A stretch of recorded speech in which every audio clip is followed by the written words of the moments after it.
En gros, ce texte-là montre que le droit à la culture non pas s'oppose, mais peut-être dépasse le simple droit à l'instruction. Alors le rapport culture-instruction ou éducation-instruction, il existe dans d'autres textes de Châtelet, je vous les passerai. Alors voilà comment commence Châtelet. Que veut dire, particulièrement dans les pays où règne la démocratie politique, pays dit avancés, le fait que la culture, qui est un fait, s'envisage comme un droit? Et Châtelet répond: cela veut dire que le citoyen contemporain, se connaissant lui-même et connaissant la société dans laquelle il vit, a le pouvoir ou la capacité reconnue, sinon effective, de réclamer de la collectivité que celle-ci lui assure ou développe en lui une modalité de son être qu'il possède déjà. Donc le droit à la culture, c'est une revendication de développer quelque chose qui est en moi, que je possède, autrement dit la pensée, on pourrait dire, hein, la capacité à entrer dans la pensée, la réflexion, et je le réclame comme un droit. Alors, première chose que pose Châtelet, le droit à la culture, c'est donc pas le simple droit à l'instruction. Le droit à l'instruction, Châtelet est très clair là-dessus, ça a donné des très bonnes choses, c'est l'époque de Jules Ferry, c'est effectivement l'acquisition de savoir-faire qui, de toute façon, on pourrait dire, sont assez essentiels ou primordiaux pour entrer dans la culture, qui sont l'écriture et la lecture. Châtelet, dans d'autres textes, dit effectivement ça a donné des très bonnes choses, le droit à l'instruction. Sous Jules Ferry, ça a donné effectivement des pratiques de lecture et d'écriture et autres qui sont indispensables et qui ont été bien menées. Mais, pourquoi est-ce que le droit à l'instruction n'est pas suffisant? Il n'est pas suffisant parce que, et c'est ce que reproche Châtelet, le droit à l'instruction, finalement, c'est un droit à l'obéissance.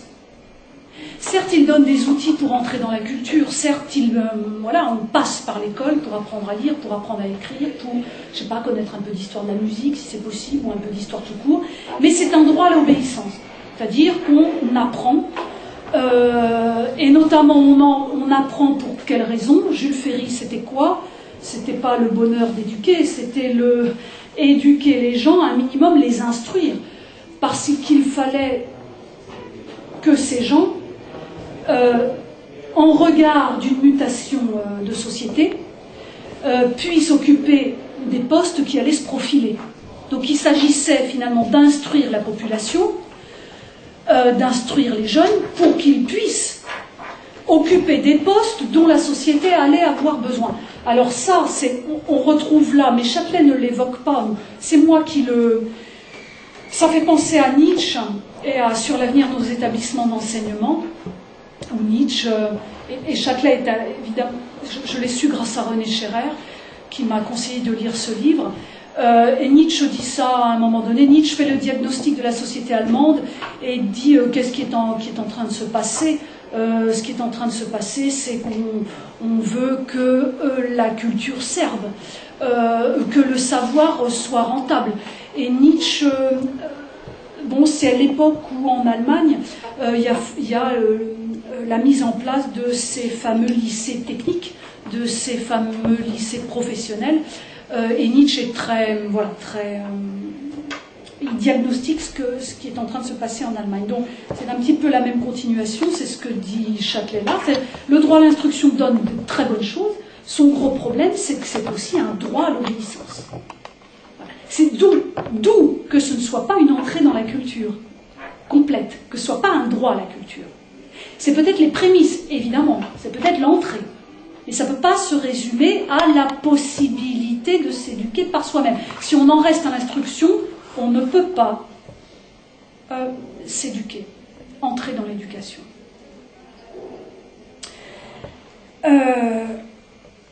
Donc, pour Châtelet, la culture, le droit à la culture, c'est une formation d'un autre ordre. Elle renvoie pour lui au terme Bildung, à la Bildung, et aux notions qui lui sont attachées de construction et d'édification. Entrer dans la culture, c'est me construire, c'est essayer de m'édifier moi-même. Ah zut, j'ai perdu ça, je voulais dire quelque chose, tant pis, tant pis. Oui, simplement signaler que très très concrètement, donc là ce texte est de, je crois, peut-être 82, François Châtelet a tenu un séminaire sur la culture avec ses étudiants dès 75-76, j'ai appris ça dans une émission de radio, justement par rapport aux manifestations lycéennes qui avaient lieu, par rapport à cette attaque de l'université. Donc tout est en... Voilà, je voulais simplement signaler ça, que ça fait l'objet d'un séminaire avec ses étudiants. Bon. Autrement dit, le droit à la culture implique la mise en question. Il ne peut y avoir de construction que s'il y a mise en question ce que ne donne pas le droit à l'instruction, qui demande d'apprendre, hein, d'avaler. Donc le droit à la culture, c'est la possibilité que j'ai de remettre en question quelque chose dans lequel je suis né. Je suis né dans une culture. Je suis né en France avec une histoire, avec des idées, avec des idéologies. Et le droit à la culture suppose aussi c'est-à-dire, c'est un peu ce que relève Châtelet, c'est que la culture, c'est deux tendances. C'est aussi la culture dans laquelle je nais, et ce droit à la culture, c'est la possibilité de remettre en question cette culture dans laquelle je nais, dans laquelle je suis pris. Autrement dit, le droit à la culture suppose qu'on considère la culture comme un matériau de dépassement. Je ne reste pas dans ce dans quoi je suis pris. Autrement dit, c'est s'éduquer autrement qu'à l'ère du temps. Alors je vous cite pour être plus clair, parce que, oh là là, Dieu sait que Châtelet est bien plus clair que moi. Voilà ce qu'il dit. Homogène, disparate ou contradictoire, cet horizon culturel pèse et libère, informe et déforme. Il est inéluctable et cependant matériau de dépassement, donc susceptible dans son contenu de constant remaniement. Autrement dit, c'est aussi, mais là je n'entre pas dans le détail, tout le rapport de François Châtelet au passé, à ce qui nous est livré du passé, qui est en même temps là et qui est en même temps matériau de dépassement. C'est-à-dire, François Châtelet, par exemple, un historien de la philosophie, au sens de la philosophie passée, mais pour lui la philosophie n'est jamais passée, elle est toujours actuelle, actualisable. Elle n'est jamais un discours ronronnant, elle est toujours susceptible d'être reprise, la philosophie, les discours de la philosophie, à la lumière de ce que nous vivons. D'où que le passé, avec Châtelet, ne soit jamais mort. D'où que ce soit un très grand historien de la philosophie.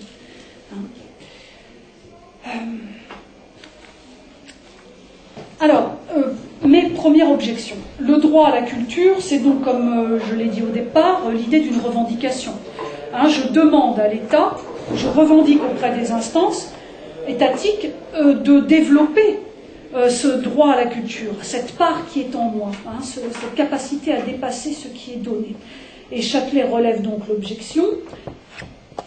L'idée d'une intervention étatique dans un domaine où doit régner par définition l'initiative privée, où l'essentiel consiste en l'action et la réaction subjective, n'est-elle pas simplement absurde ? Autrement dit, cette culture, le droit à la culture, étant donné que la culture, finalement, c'est quelque chose qui m'appartient de faire, qu'il m'appartient de faire, comment est-ce que ça peut devenir objet d'une réclamation devant les instances d'un État, alors, il faut redire, là je ne l'ai pas fait, mais chez Châtelet c'est fondamental, nous sommes en 82, ça fait quelques mois ou un an que Mitterrand est au pouvoir, et qu'il y a, pour la première fois depuis longtemps, une écoute qui ne va pas durer longtemps, il ne s'agit pas de... Voilà, qui ne va pas durer longtemps, mais il y a une écoute sur ces questions de la culture et de l'éducation. Voilà, c'est Mitterrand, je crois, qui avait tenu un discours un peu avant son élection, qui avait assuré les intellectuels de sa mobilisation pour la culture et pour l'éducation de manière générale. Bon. Et on voit bien que Châtelet écrit aussi, il écrit comme un philosophe qui veut essayer d'infléchir les choses, qui veut essayer de poser le problème et d'essayer de pousser ce pouvoir qui semble être à l'écoute, contrairement au précédent. Châtelet était de gauche, mais c'était un anarchiste de toute façon, il faut le dire. Ce qui ne veut pas dire qu'il n'était pas attentif à la politique et qu'il n'a pas essayé de peser là où il pouvait peser, hein, dans les écrits, à travers les écrits. Bon. Mais je ne veux certainement pas dire que c'était quelqu'un admiratif du Parti socialiste, hein, absolument pas. Mais il avait tellement lutté ces années précédentes avec Derrida notamment et Le Greffe que voilà, il entre aussi dans cette réflexion adressée aux politiques. Donc comment répond Châtelet? Bon, est-ce qu'il n'est pas absurde de vouloir revendiquer quelque chose qui finalement n'appartient qu'à nous-mêmes, hein?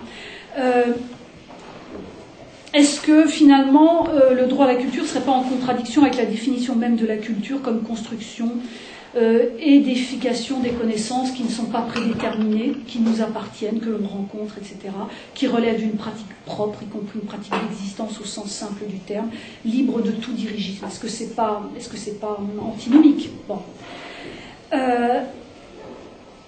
Mais Châtelet, en fait,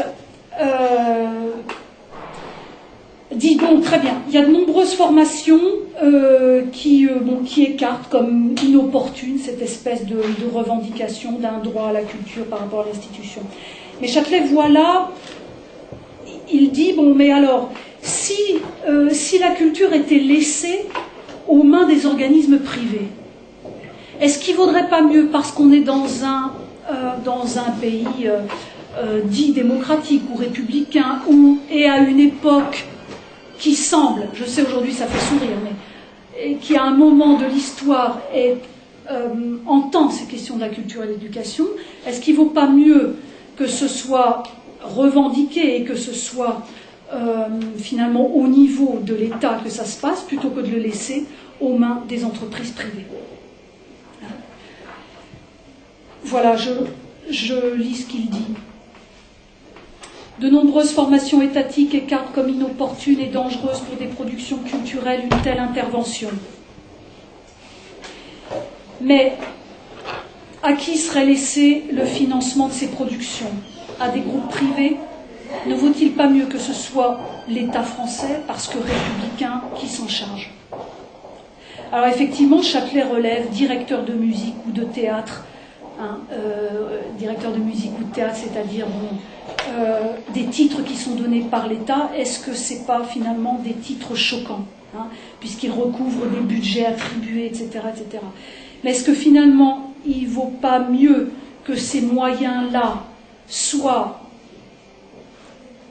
distribués par l'État, parce que l'État, dans une démocratie, c'est nous, hein, ce devrait être nous? Vaut mieux pas que ce soit l'État qui se charge finalement d'un droit à la culture, d'assurer un droit à la culture, plutôt que de le laisser aux mains du privé.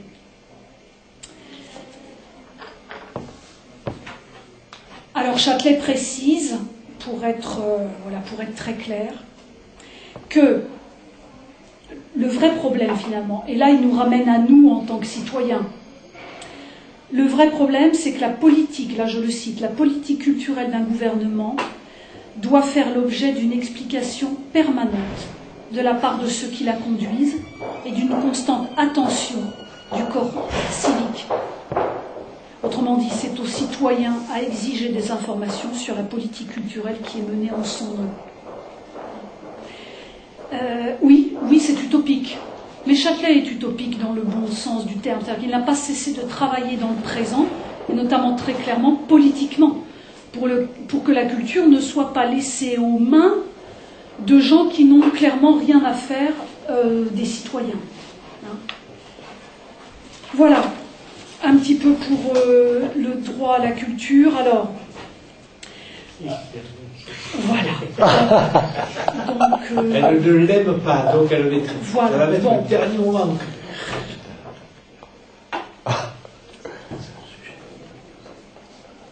une dernière précision, je dis ça, puis après je passe au deuxième... Il est que 16h38, hein. Et oui. Je ne parle que depuis 1 heure. Et oui, c'est ça.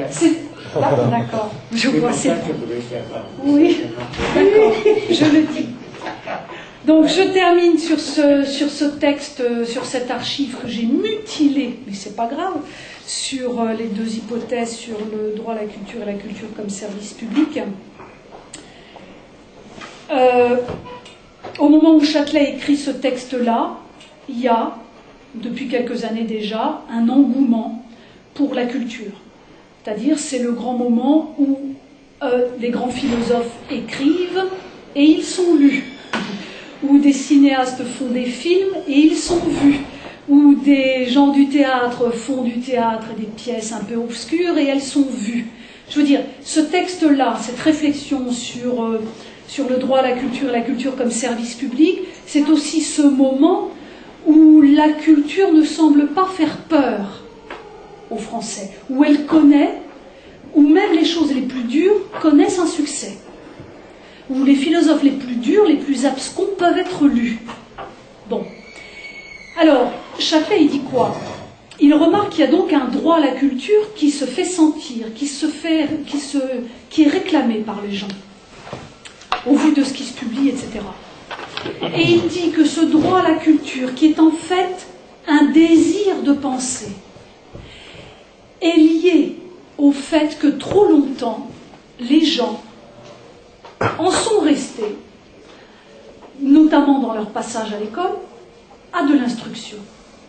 Que la culture était comme la cerise sur le gâteau qu'on rencontrait comme ça à l'occasion d'une fin de cours, voilà. Que ce n'était pas quelque chose qui faisait pleinement partie de l'éducation et de l'instruction. Autrement dit, ce désir de penser, ce désir de connaissance, c'est-à-dire c'est la revendication d'un droit à la culture, est née parce qu'il y avait déficience du système éducatif. Or, Châtelet, donc à partir de 1950, dans la question de la démocratisation de l'enseignement en France, c'est-à-dire cette ouverture à des publics, un public plus grand de jeunes accédant à l'école. C'est donc posé un autre rapport à l'éducation, un autre rapport à la culture. Bon. Donc cette question du droit à la culture entre aussi dans cette question de la démocratisation de l'enseignement, dont Châtelet dit, quelques années plus tard, 3 ans plus tard, qu'elle a été, voilà, c'est le titre de ce texte qui a paru, veuillez m'excuser, c'est le bazar absolu, je vous le ferai passer, qui s'appelle « La démocratisation a été un gigantesque sabotage, hélas ». C'est-à-dire que ce qu'on appelle démocratisation aujourd'hui, c'est tout simplement faire rentrer le maximum de jeunes à l'école et qu'ils en ressortent le plus rapidement possible. Autrement dit, la démocratisation, c'est gérer un nombre. C'est pas essayer à ce nombre, qui d'ailleurs à qui on fait poser tout un tas de problèmes, c'est pas l'idée à ce nombre d'essayer de lui donner, de le faire au moins entrer dans la culture, c'est-à-dire dans le s'éduquer. Bon, voilà, c'est simplement ça que je voulais pointer. Et là, dans cet article, il dit que ça a été effectivement la démocratisation. Donc là, on est en 85. Je vous ai parlé du droit à la culture en 82. C'est-à-dire qu'en l'espace de 3 ans, de toute façon, il voit déjà que c'est même sous un gouvernement de gauche, c'est perdu. Ça ne veut pas dire que la démocratisation date de Mitterrand. Ça date après les années 50. Mais c'est que même sous Mitterrand, de toute façon, visiblement, ça ne changera pas. Hein. Donc en 85, c'est un peu un constat, c'est-à-dire que de droite comme de gauche, ils sont infoutus de penser correctement la démocratisation, qui n'est pas, le problème étant pas le nombre, le problème étant comment, en accueillant ce nombre, on va essayer de tenir la culture, on va essayer de tenir une éducation digne de soi. Voilà, c'est un peu ça que je voulais pointer. Je te passe ça qui est gribouillé. Pardon. Merci. Voilà. j'en ai fini, c'est un scandale, je m'excuse d'avoir fait si vite mal. Et il y a des frustrés, bien entendu, mais voilà, bon, alors, on y va. Donne-leur leur pitance. Voilà. Je voulais juste apporter une toute petite ponctuation à ce que tu as dit, qui est très intéressant. Peut-être faudrait-il ajouter, dans la perspective historique que tu as donnée, une petite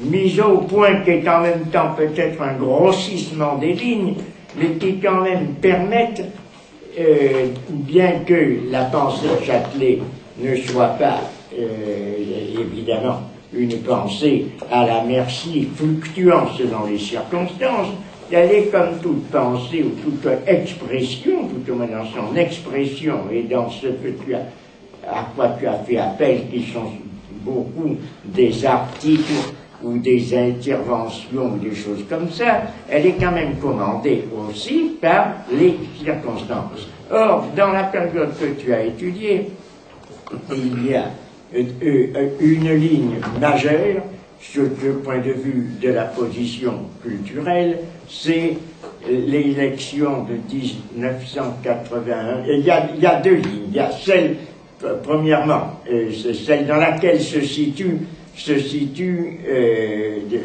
la pensée de Châtelet à Vincennes, c'est-à-dire celle qui succède 1968 et les années 70.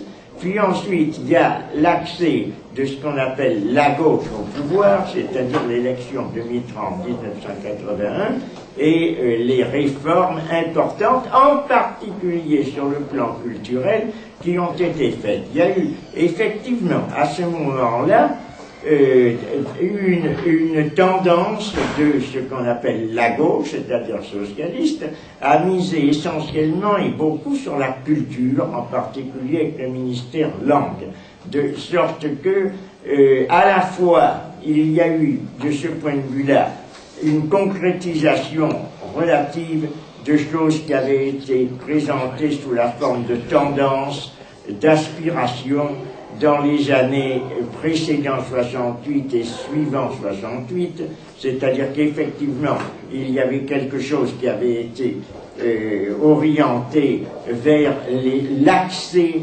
populaire de la culture, les différentes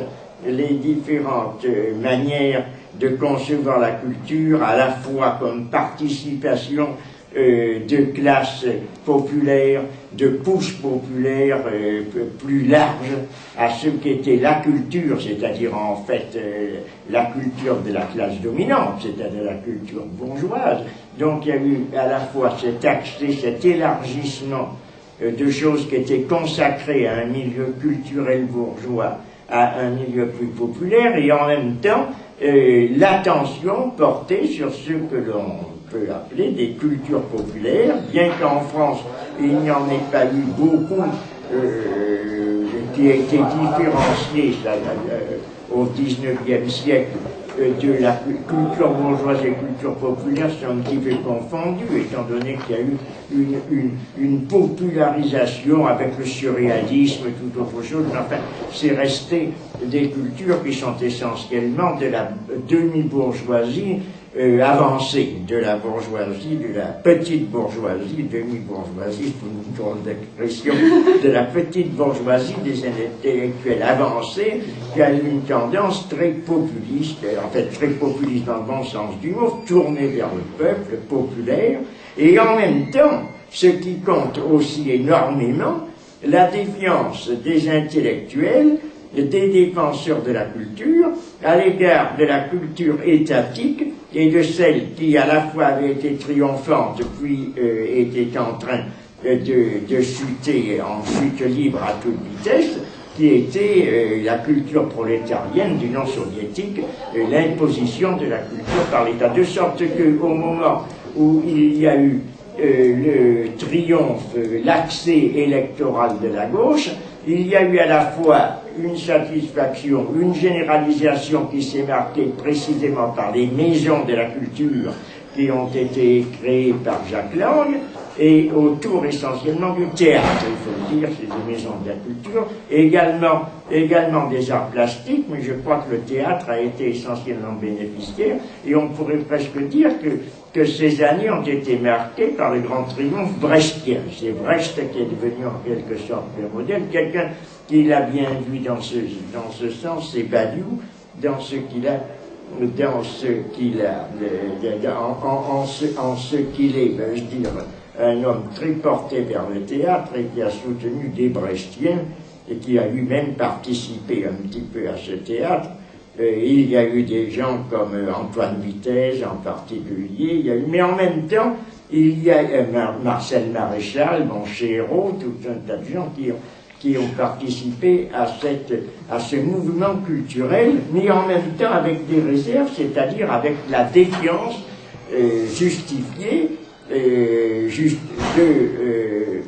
de la gauche contre une culture étatisée. C'est ce que veut dire Châtelet lorsqu'il dit que la culture doit être toujours soumise à un regard critique. Il est incontestable que le grand danger, qu'elle est ambiguë dans ce sens-là, où il faut effectivement que l'État s'empare de la culture pour en impulser et la soutenir, mais en même temps, il faut qu'il n'établisse pas sur elle un contrôle idéologique. C'est ça qui était le grand problème et essentiel à Châtelet qu'il a exprimé, qui se trouvait également chez d'autres contemporains de Châtelet, qui pouvaient... Or, les luttes, si l'on peut dire, qui ont été faites, entreprises autour de cela, sont commandées un petit peu par cette idée. Quant à la question universitaire que tu as bien présentée, et effectivement, elle est aussi entachée d'ambiguïté, parce qu'il est certain que la réforme ou les tentatives de réforme, d'autonomisation de l'université, de changement un petit peu des rapports à la fois pédagogiques et des rapports aussi de l'université à l'État avec les idées d'autonomie, ont aussi cet aspect double. C'est-à-dire qu'en détachant l'université de l'État, on a assuré une certaine forme d'indépendance à la fois dans les contenus et dans les accès, mais à la fois on a assuré également l'entrée de l'université dans la période du néolibéralisme, de sorte que l'autonomie de l'université a signifié la soumission de l'université aux impératifs de la société libérale. C'est absolument incontestable. Et qui se marquait justement dans ces problématiques qui ont été soulevées en particulier par Châtelet, par Derrida, etc., de faire que l'université échappe par l'intermédiaire en particulier de la philosophie et de l'indépendance de la philosophie à l'égard de l'entreprise à cette contrainte de l'université de la rentabilité dans le domaine de la société marchande. Donc il y a eu un certain nombre de points qui sont très commandés par les situations du contexte économique, politico-économique, sur lequel il faudrait mettre très nettement l'accent de façon à donner une grille de lecture qui permettrait de comprendre la position de Châtelet dans ces différents domaines, puisqu'il entendait se maintenir aussi bien contre l'étatisme de nature et d'orientation soviétique que contre le libéralisme, soumettant la culture et l'université aux aléas de la concurrence. C'est ça le problème qui est lisible parfaitement dans les différentes attitudes de Châtelet. Maintenant, il y a, à ce qui m'intrigue et qui m'intéresse, là, celui que tu n'as pas positivement abordé, c'est-à-dire cette situation de l'art, ou ce qu'on appelle les beaux-arts, qui sont une dénomination ancienne d'ailleurs, parce qu'à l'heure actuelle, on ne parle plus beaucoup de beaux-arts, et le terme même de beau a été, je pense, depuis ces époques-là, même des années 70-80 a été sinon discrédité, au moins évité dans l'expression, dans la qualification de l'activité artistique, qui est à la fois culturelle, c'est absolument certain, mais qui n'est pas exactement dans le même cadre, à tel point que l'on a pu, comme l'a fait Adorno par exemple, opposer très violemment la culture à l'art, en se déclarant ennemi justement de la culture qui est ce dont il a horreur, la culture de masse, mais la culture de masse, non pas en tant qu'elle est populaire, mais en tant qu'elle est nécessairement une culture dominée par la marchandise,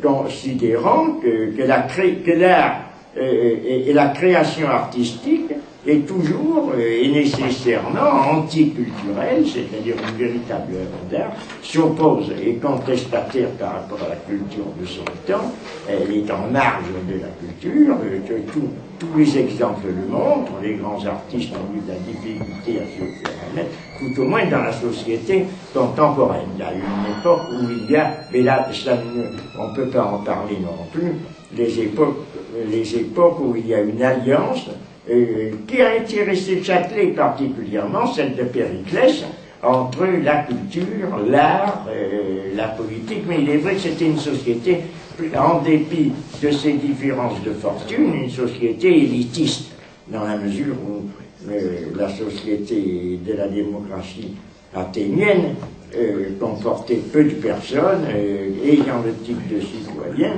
et ayant tous la capacité, la propriété, si l'on peut dire, de n'être pas des esclaves, contrairement à la majorité immense de la population travailleuse qui, elle, appartenait à la classe n'ayant pas les droits civiques. Mais tous ceux qui avaient les droits civiques ont obtenu effectivement cette sorte d'équilibre entre ces différentes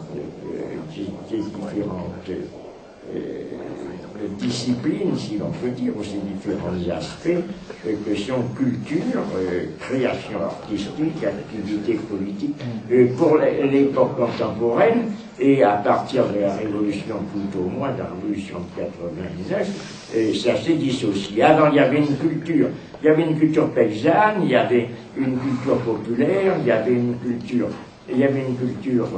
noble et une culture bourgeoise, qui se sont peu à peu changées en la domination unique de la culture bourgeoise, la suppression des dialectes en France, ce qu'en Italie Pasolini a profondément déploré précisément à propos de la disparition de ces dialectes et de la culture populaire. En France, il y avait peu, à partir du XXe siècle, de ce qu'on peut appeler la culture populaire. Il y avait les gens qui n'étaient pas cultivés, simplement, et les gens qui l'ont été. De sorte que cette différence est beaucoup moins sensible, bien qu'elle le soit. Et Rancière, dans les révoltes logiques, avec Borel, a mis bien en évidence cette existence d'une culture populaire très importante au XIXe siècle. Mais elle avait disparu ensuite presque totalement après la Commune, qui a été, on pourrait dire, pour employer une expression poétique, le chant du cygne de la culture populaire. Ensuite, il y a eu des tentatives, il y a eu des choses qui étaient plus populaires que d'autres. La culture populaire véritable est devenue complètement subordonnée à la culture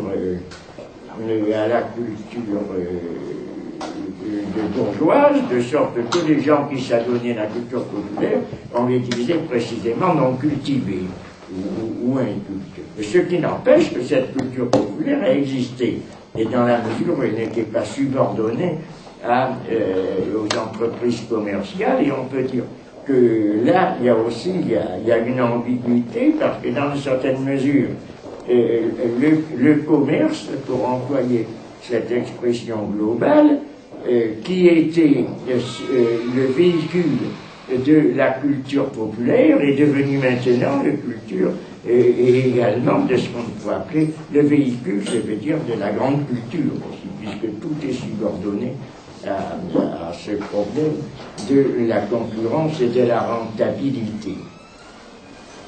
Voilà ce que je voulais dire. Donc il serait intéressant de savoir, quand on nous a enlevé les reproductions, c'est qu'on pourrait dire avec Benjamin, l'œuvre d'art à l'époque de sa reproductibilité technique. Et là, nous ne sommes plus reproduits. S'il en a eu, bon, c'est parfait. Bon, je te laisse la parole. Oui. Alors justement, oui, de ce point de vue de l'art, c'était l'art qui m'intéressait relativement à Châtelet. Alors, qu'est-ce que je vais dire là-dessus? Ça y est. Ah, écoute, c'est le moment fatidique.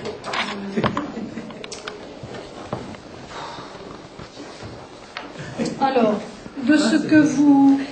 Je ne sais pas trop comment je pourrais repartir sur la question de l'art. Comment je vais pouvoir... bon. Ben, dis-nous pourquoi il était détestable. C'était parce que c'était ce petit livre. Oui,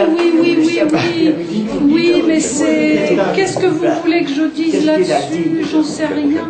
Puisqu'il a ajouté Châtelet la main gauche, donc il a un petit article. Alors qu'est-ce qu'il a mis dans cet article que je n'ai pas dit? Oui, je vais vous dire, franchement cet article je ne l'aime pas. Donc voilà, je ne l'aime pas, je le trouve, c'est bon, je vois pas le rapport. Non, c'est un article, bon, je vais, voilà, tant pis, je vais en parler, et puis on verra bien ce que ça donne. Alors, qu'est-ce que je voulais dire? Bon, déjà, une chose de manière très, très concrète, j'ai trouvé, la question de l'art chez François Châtelet, son rapport à l'art est une question mineure chez lui, que l'on trouve notamment dans la chronique des idées perdues, et notamment par rapport à la musique. Voilà, où c'était un très très grand... il se disait amateur de musique, d'opéra, notamment de Verdi, mais excellent connaisseur de Stravinsky aussi. Il disait ne pas lire la musique, donc être un poltrone, c'est-à-dire un amateur, voilà, mais un amateur avec ses goûts et voilà. Oui, avec si j'essaie de parler en tout cas de la musique chez François Châtelet, pour dire ça. Ça, je suis très gênée parce que ça fait, je ne l'ai pas traité en tant que tel et je ne sais pas si dans la thèse ça va apparaître, si ce n'est comme point de fuite, parce que ça a vraiment à voir avec sa conception de la philosophie, avec sa manière de voir la philosophie. C'est-à-dire que la musique, la force de la musique pour François Châtelet, c'est de rendre sensibles des choses des sentiments, des perceptions, que l'écrit ne peut pas rendre et ne pourra probablement jamais rendre. Par exemple, la musique, c'est ça. Autrement dit, ça renvoie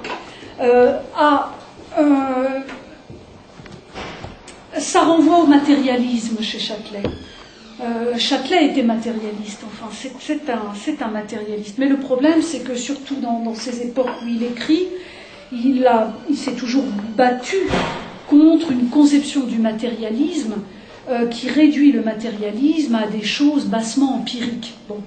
Or, justement, peut-être que la musique, mais aussi le cinéma, parce que je l'ai rencontré dans les transcriptions que j'ai faites de l'INA, sont au moins pour ces deux arts une manière de combiner l'idée avec l'existant, avec l'existence, avec la vie. Voilà, s'il faut le dire de manière très superficielle, mais après je vais dire des passages de Châtelet parce que je crois que c'est ce qu'il y a de mieux. La force de l'art, c'est de rendre audible, de rendre perceptible ce que la philosophie ne peut pas faire, ce que peut-être l'écriture au sens de l'écrivain ne peut pas rendre non plus. Alors c'est par exemple le Don Giovanni de Mozart qu'il cite, et notamment tu vas m'aider Hans, Desdémone, l'air de Desdémone, c'est ça? Desdémone, c'est Othello. Ah, c'est Othello. Alors c'est pas ça. Quand elle pleure, enfin pas quand elle... Voilà, quand elle chante ce moment tragique où elle exprime tout l'amour sensuel et physique qu'elle a eu pour Don Juan.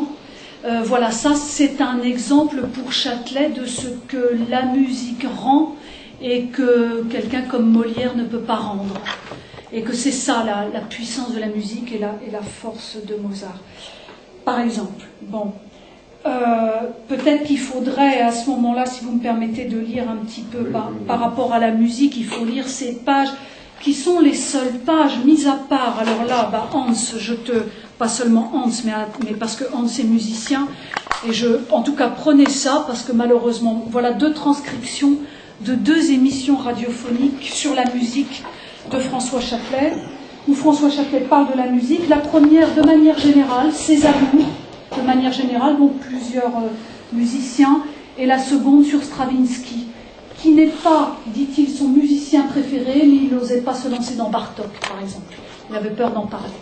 Parce qu'il est d'une grande modestie, Châtelet, par rapport à la musique. C'est ça qui est très touchant chez lui, c'est que il veut sortir la musique de toute sociologie. Il supporte pas, d'ailleurs, il supporte pas la sociologie de l'art. Comme il ne supporte pas la conception du matérialisme dialectique vis-à-vis de l'art, qui fait de l'art finalement le continuateur qui relie l'art à l'économique ou qui relie l'art au politique. Ça, Châtelet n'est absolument pas là-dedans. Ce sont des conceptions qui pour lui mettent à mal l'autonomie de l'art. Comme il a essayé de penser l'autonomie de la philosophie, il a aussi, il a essayé de penser. À cet égard, il a toujours essayé de montrer que l'art avait une véritable autonomie et ne se réduisait pas à ce type de lecture. La lecture sociologique, qui est un discours sur l'art, qui enferme l'art, le pourquoi du comment, ou la lecture du matérialisme dialectique qui rabat l'art à l'infrastructure économique et qui met toujours l'art à la traîne du politique, ou au service du politique. L'art est toujours au service de la politique ou du politique, des classes laborieuses. Ça, c'est quelque chose... Bon, aujourd'hui, peut-être que ça nous parle moins, et encore, je ne sais pas. Mais voilà, ça, c'est quelque chose... Et en même temps, l'art est engagé, mais il n'est pas à la traîne du politique. Il n'est pas non plus réductible à l'économique. Il échappe toujours. Donc presque pour parler de l'art, il faut en parler avec ses propres termes. C'est ce qu'il dit dans une archive que j'ai consultée, avec les propres termes de l'art. Alors, je vais vous lire ces pages absolument magnifiques de la chronique des idées perdues, et comme l'œuvre de François Châtelet est évidemment, malheureusement, difficile à trouver, la chronique n'est toujours pas republiée, ce qui est aberrant, puisque c'est vraiment un livre qui retrace son parcours intellectuel, mais il est d'une telle modestie que c'est aussi le parcours intellectuel de la France, quasiment, en tout cas jusqu'aux années 75. Bon, voilà. Alors, qu'est-ce que je vais vous dire? Lire. Page 232 de la chronique des idées perdues.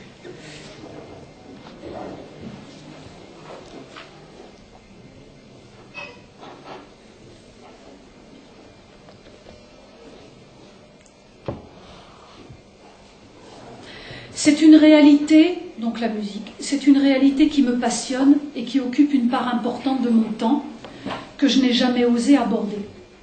Si j'ai prêté beaucoup de mes traits au Guillaume des années de démolition, alors François Châtelet a écrit un roman qui s'appelle Les années de démolition, non republié, qui a été fort mal accueilli en 1975.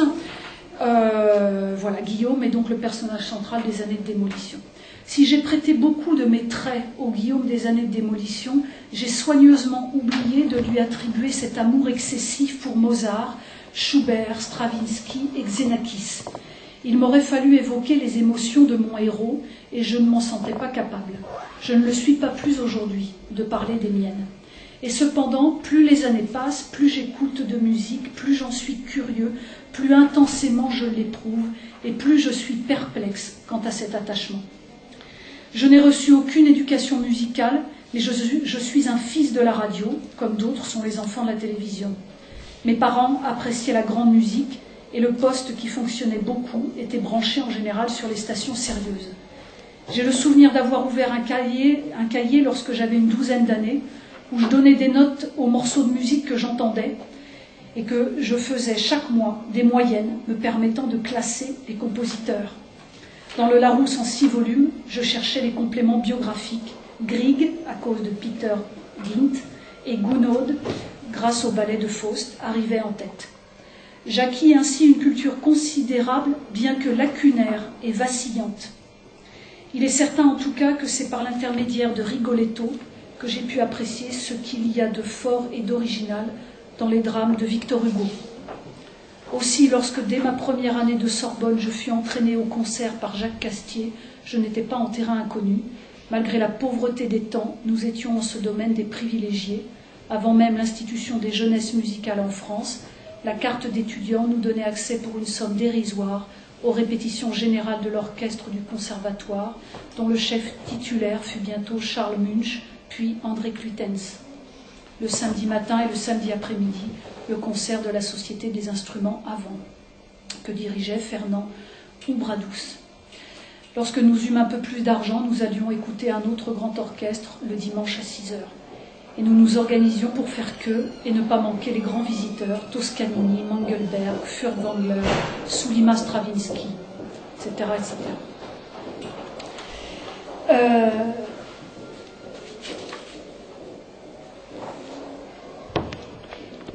Oui, il parle des jeunesses musicales. Oui, c'était aussi là, c'est quelque chose qui était une culture populaire, c'est certain, mais qui a toujours développé une connaissance de ce qu'on appelle la grande musique ou la musique écrite, beaucoup plus que la musique populaire ou la musique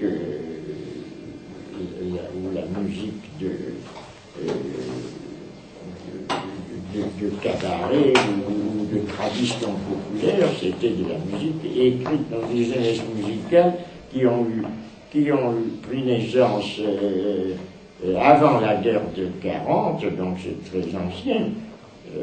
Il était une institution de développement de la culture populaire, mais encore une fois, au sens de l'accès de jeunes ou de classes, pas nécessairement populaires d'ailleurs, mais l'accès d'une classe non cultivée à une culture dans le sens malgré tout, à la fois d'un savoir et d'une sensibilité.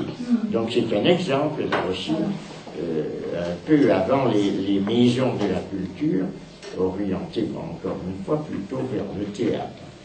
Alors donc, voilà, un rapport très jeune à la musique. L'ouverture au musée également. Il y a eu dans les politiques culturelles depuis plusieurs dizaines d'années un accès justement à ce qu'on appelle la culture au sens ordinaire, au sens immédiat, plus immédiat du terme. Donc, ce petit passage pour dire comment Châtelet, très jeune, s'est pris d'amour pour la musique. Dans les pages 234-235, il explicite les trois, de manière rationnelle, il explicite son rapport à la musique de manière très concrète dans sa vie de tous les jours, de trois manières. La première manière, c'est la musique qu'il écoute vraiment seul, c'est-à-dire où il est pleinement avec la musique. Il se choisit un morceau, un air d'opéra, il l'écoute pleinement, comme il lirait un livre, etc. Deuxième manière, d'écouter de la musique qui était omniprésente dans sa vie. J'ai eu la chance de rencontrer Olivier Revaud-Dallon qui me disait qu'il n'y avait pas un instant où Châtelet ne mettait pas la musique en recevant ses amis, etc. Elle était omniprésente. Deuxième manière d'écouter la musique, avec sa femme, Noël Châtelet, l'écrivain dont vous connaissez probablement les ouvrages qui sont vraiment très intéressants, je trouve très intéressants. Donc là où, voilà, c'est une écoute à deux. Et puis il y a l'écoute solitaire. Et l'écoute solitaire de celui qui écrit. Châtelet qui met la musique, alors en sourdine, ce qui ne veut pas dire la nuit, puisque Châtelet travaillait et écrivait la nuit. Cette musique-là est une musique qui suscite l'écriture. C'est une musique qui suscite l'action. C'est-à-dire que pour lui, la musique n'est pas du tout ce moment où il va rêver. La musique, justement, empêche de rêver. Justement, elle est active, elle fait agir. Elle est vraiment action. Elle n'est pas du tout du côté... Alors, évidemment qu'il y a cette forme de réception, mais pour Châtelet, il le dit, je ne sais plus où, mais faites-moi confiance, il dit j'ai cette tendance à rêver, eh bien la musique m'empêche de partir dans mes rêveries. Elle me recentre sur l'essentiel, sur les idées, sur le travail. Donc ces trois conduites, seul, pleinement écouter un morceau, écoute à deux avec sa femme, et troisième écoute lorsqu'il écrit. C'est-à-dire la musique est action active. Bon, page 236, on aura un petit peu un aperçu de ce qu'il dit dans Mort des Beaux-Arts, lettre de la main gauche, mais je veux bien revenir vous faire exprès une explication de ça, je veux bien. Mais c'est ce qu'il dit moins bien dans Mort des Beaux-Arts. Bref, page 236, voilà ce qu'il dit sur un peu sa conception de la musique.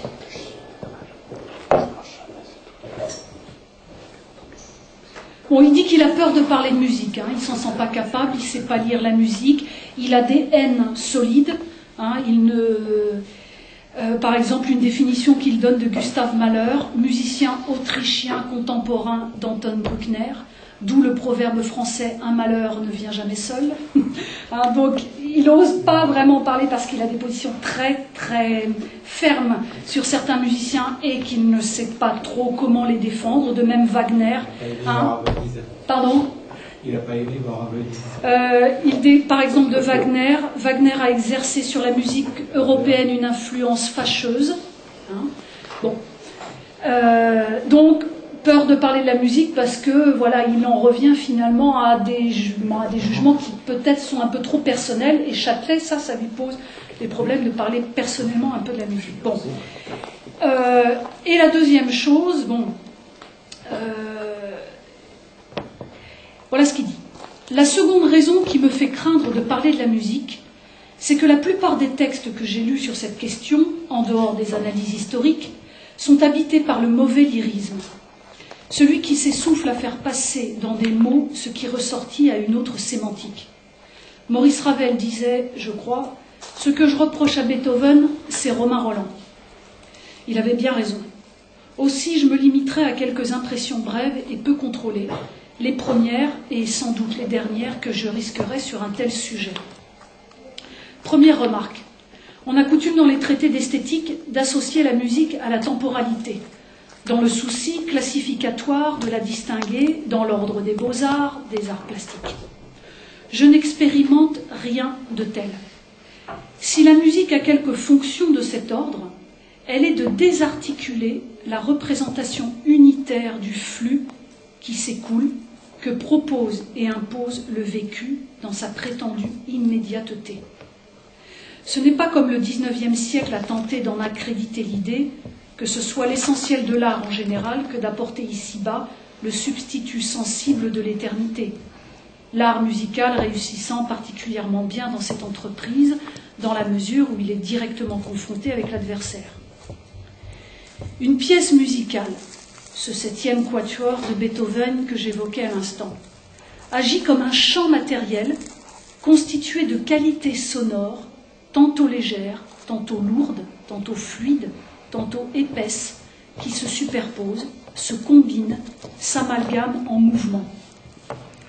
Le calcul des mouvements tous singuliers, produit par les trajectoires entremêlées des éléments sonores, construit un espace volumineux qui s'en vient, s'avance, se replie sur soi, se dilue, expose, s'annihile, se déploie. C'est comme surface se déployant et comportant des dénivellations et des degrés que la composition musicale est agissante. Elle n'a aucun effet de profondeur, sinon au sens matériel, où il lui arrive de vriller les viscères et de crisper les muscles. Elle n'est pas plus une maîtrise ou un jeu du temps que la peinture n'est une technique de l'espace plane et la sculpture de l'espace à 3 dimensions. Certes, elle peut produire l'impression de la durée qui s'écoule, de l'événement qui se précipite ou de la stagnation. Ce n'est là toutefois qu'un aspect. Les métaphores que je viens d'employer ont toutes un commun défaut. Elles situent l'effet musical dans le domaine de la représentation. Or, la musique ne présente ni ne représente rien, même apparemment. Elle a ce privilège, par ses artifices, de rendre sensible à toute la superficie du corps, y compris les parties dites profondes de celui-ci, l'impact des qualités sonores et de leur combinaison. C'est une mauvaise image que de dire qu'une stridence musicale déchire les oreilles. Elle fend comme un coup de sabre du crâne au pubis. Comment des crins de queue de cheval collés, frottés sur un morceau de boyau de mouton tordu, peuvent-ils produire des émotions sublimes, se demandait Aldous Huxley, parce qu'une émotion sublime, c'est encore de la chair qui tressaille. Bon, c'est un passage absolument magnifique. Autrement dit, là, ce que montre Châtelet, c'est que la musique, c'est pas de l'abstraction. C'est pas de l'abstraction et c'est pas du temps, c'est de l'espace. De même que pour lui, d'ailleurs, faire une histoire de la philosophie, c'était pas remonter dans le temps, c'était mettre en place des espaces de pensée. Et bon, peut-être que je terminerai là-dessus, c'est que la musique entre dans ce qui est dans ce que Châtelet appelle, autrement dit, il faut que je sois très claire. La musique ou le cinéma, par exemple, pour Châtelet, ça entre dans une autre logique, ça montre une autre logique de la pensée. Ça met à l'œuvre une logique que, par exemple, une certaine histoire de la philosophie, une certaine philosophie ne peut pas rendre tant elle tend vers cette image d'un savoir englobant. Autrement dit, la musique a directement à voir avec ce que Châtelet appelle l'irréductible diversité. Autrement dit, la musique, c'est l'image même de l'irréductible diversité. La musique entre dans ce qu'il a appelé donc une physique de la qualité sensible qui est, alors je dis moi, mais c'est faux ce que je dis, mais en même temps c'était certainement ça sa dernière, une des dernières lignes de son œuvre, c'est ce projet d'une physique de la qualité sensible.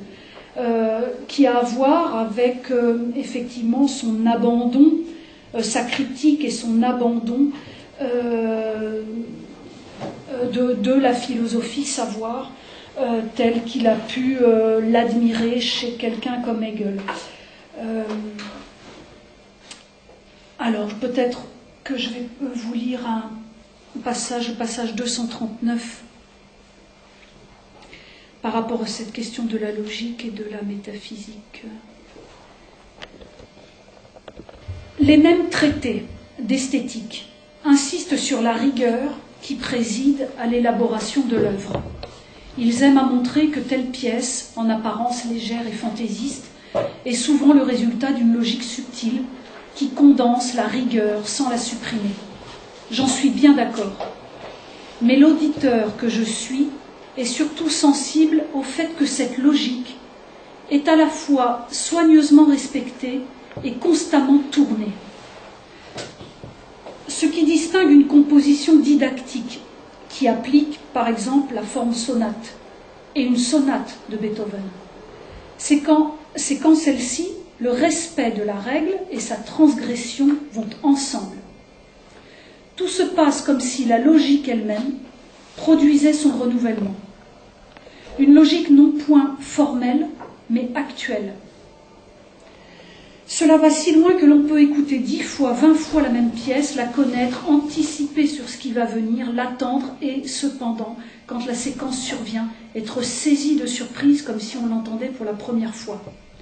La familiarité en cet art, plus que dans les autres sans doute, parce qu'il n'est nullement représentatif, accroît le plaisir. Elle l'enrichit parce que dans la répétition, le même et l'autre se recouvrent.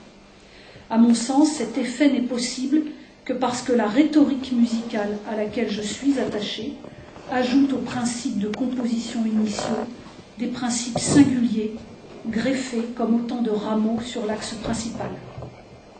Au point que d'une certaine manière, il m'apparaît que dans les dernières œuvres de Beethoven ou de Schumann, on est presque à ce jeu qu'évoquait Gilles Deleuze, où l'on changerait les règles à chaque nouvel échange. Il a été beaucoup question au cours de ces dernières années de structure et le modèle le plus couramment invoqué a été celui du langage. La question se pose de savoir, et Claude Lévi-Strauss en fait mention, si la prodigieuse variété des modes combinatoires mis à l'œuvre par la musique ne manifeste pas plus sûrement la complexité des agencements de formes et de matière dont il y a à rendre compte. Étrange et heureuse perspective si pouvait être pensée sereinement l'irréductible diversité. Dans ces entretiens, j'ai souvent fait allusion au projet d'une physique de la qualité, d'un ensemble coordonné et non systématique de connaissances. Je vais trop vite.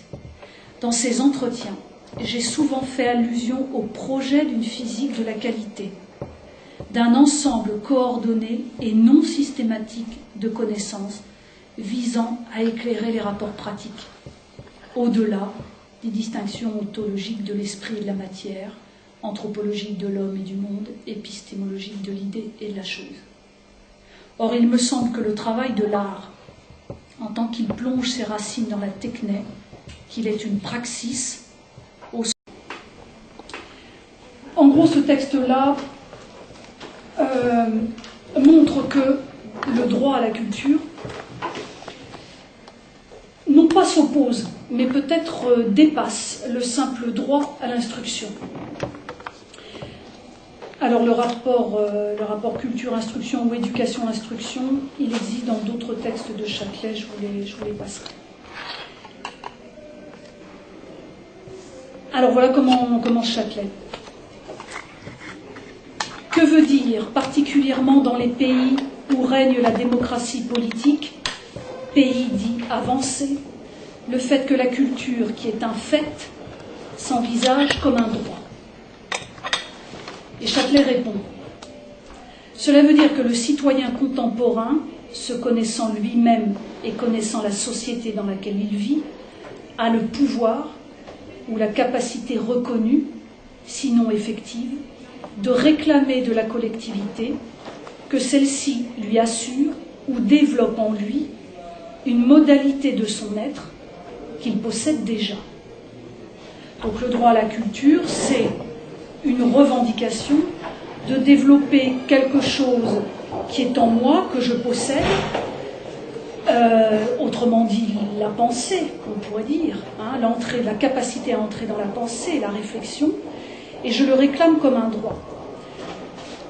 Alors, première chose que pose Châtelet, le droit à la culture, c'est donc pas le simple droit à l'instruction. Le droit à l'instruction, Châtelet est très clair là-dessus, ça a donné des très bonnes choses, c'est l'époque de Jules Ferry, c'est effectivement l'acquisition de savoir-faire, qui, de toute façon, on pourrait dire, sont assez essentiels ou primordiaux pour entrer dans la culture, qui sont l'écriture et la lecture. Châtelet, dans d'autres textes, dit effectivement ça a donné des très bonnes choses, le droit à l'instruction. Sous Jules Ferry, ça a donné effectivement des pratiques de lecture et d'écriture et autres dans lesquelles je suis pris. Autrement dit, le droit à la culture suppose qu'on considère la culture comme un matériau de dépassement. Je ne reste pas dans ce dans quoi je suis pris. Autrement dit, c'est s'éduquer autrement qu'à l'ère du temps. Alors je vous cite pour être plus clair, parce que, oh là là, Dieu sait que Châtelet est bien plus clair que moi. Voilà ce qu'il dit. Homogène, disparate ou contradictoire, cet horizon culturel pèse et libère, informe et déforme. Il est inéluctable et cependant matériau de dépassement, donc susceptible dans son contenu de constant remaniement. Autrement dit, c'est aussi, mais là je n'entre pas dans le détail, tout le rapport de François Châtelet au passé, à ce qui nous est livré du passé, qui est en même temps là et qui est en même temps matériau de dépassement. C'est-à-dire François Châtelet est par exemple un historien de la philosophie, au sens de la philosophie passée, mais pour lui la philosophie n'est jamais passée, elle est toujours actuelle, actualisable. Elle n'est jamais un discours ronronnant, elle est toujours susceptible d'être reprise, la philosophie, les discours de la philosophie, à la lumière de ce que nous vivons. D'où que le passé, avec Châtelet, ne soit jamais mort. D'où que ce soit un très grand historien de la philosophie.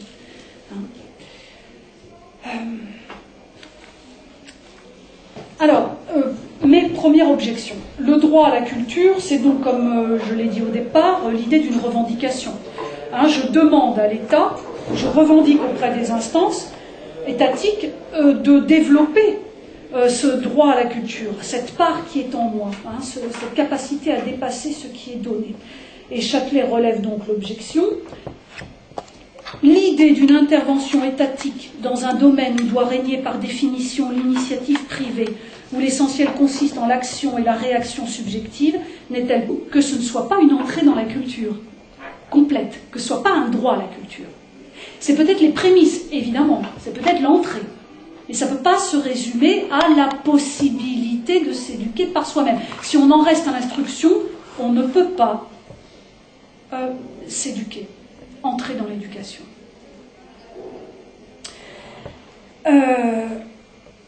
Donc, pour Châtelet, la culture, le droit à la culture, c'est une formation d'un autre ordre. Elle renvoie pour lui au terme Bildung, à la Bildung, et aux notions qui lui sont attachées de construction et d'édification. Entrer dans la culture, c'est me construire, c'est essayer de m'édifier moi-même. Ah zut, j'ai perdu ça, je voulais dire quelque chose, tant pis.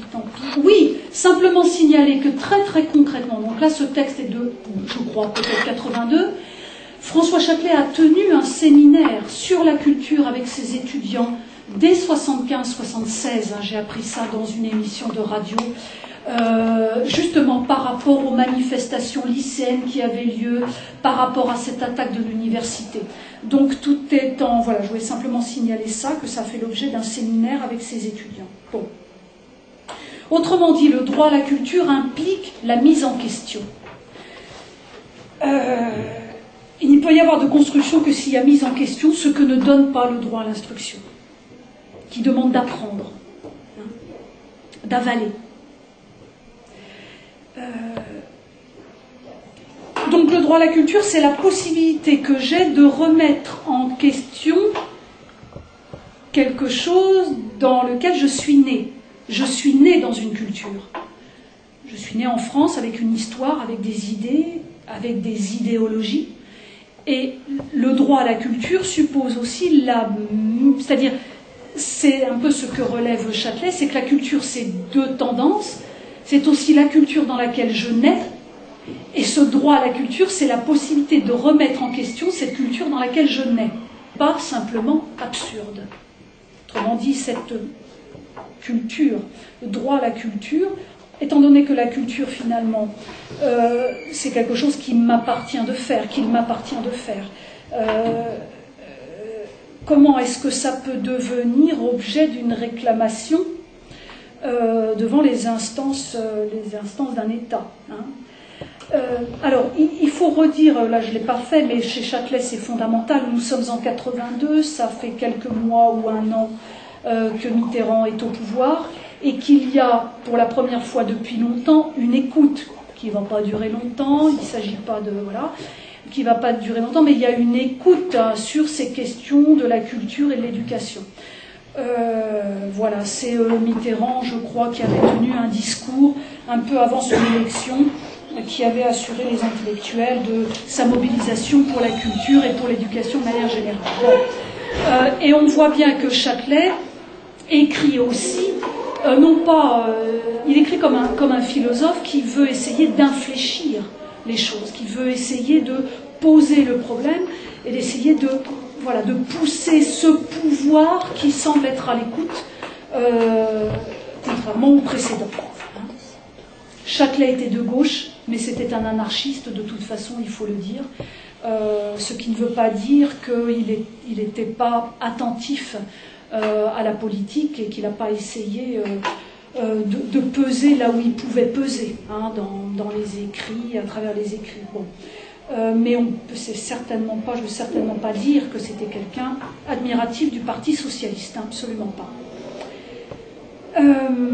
Mais il avait tellement lutté ces années précédentes avec Derrida notamment et Le Greffe que, voilà, il entre aussi dans cette réflexion adressée aux politiques.